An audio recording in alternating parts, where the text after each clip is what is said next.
सकाळी देव करायचं, अशी रांगोळी तसं रांगोळी, आज हा सण आहे उद्या तो सण आहे, मग ते सगळं उत्साही वातावरण दाखवायचं. त्याच्यात काही चूक नाही, आपापल्या याच्यानुसार ते करतच लोक. परंतु रोज सकाळी देव करायचं आणि रोज संध्याकाळी बाहेरच्या विषयी, ही याच्याजवळ झोपली ती त्याच्याजवळ झोपली, हिची पोरगी काळीच आहे तिची पोरगी काळीच आहे, तिला संस्कारच नाही, तिला फलनच नाही, तिचं बिस्तरच नाही. असं करताना काही विचार येत नसतील का बरं, की आपण कसं बोलतोय, आपण वागतोय कसं बरं. कुणाची बदनामी करून जर आपली इमेज अशी स्ट्रॉंग होत असेल, कुठेतरी खूप मोठी इमेज होत असेल, त्याच्यामुळे प्रतिष्ठा वाढत असेल, तर ते करायला पण हरकत नाही, है की नाही.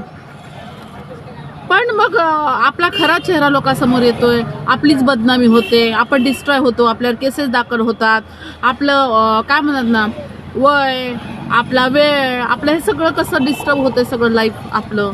मग याच्यामुळे याचा काही विचार येतो का नाही बरं. एक मी कार्यकर्ती म्हणून, मी फिर्यादी असेल काय असेल वाटेवर जे असेल ते, पण मी एक कार्यकर्ती म्हणून असा विचार मी स्वतः करते, असं की बाबा माझ्या घरात लहान लेकरं आहेत, मला कुटुंब आहे, याचा विचार मला करावा लागतो.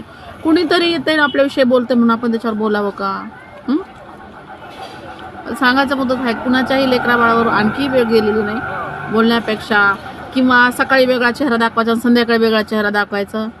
याच्यामुळे काय ना, आपलं जी दुटप्पी भूमिका असते ना ती कळून येते. त्याच्यामुळे एकच भूमिका ठेवावी मला असं वाटतं माणसांनी, पण ते मला दिसत नाही. तुम्हाला काय वाटतंय, सकाळी देव करायचं, संध्याकाळी ही बायाच्या जो झोपली ते तिच्या संग गेला, ते फलाने गेला, लॉजवर गेला आणि हॉटेलवर गेला, आणि हिची पोरगी हिच्या संग गेली आणि त्याच्यावर तिचा नवरा माझ्याजवळ झोपला. हे असं नाही बोलला ना. तुम्हाला काय वाटतंय.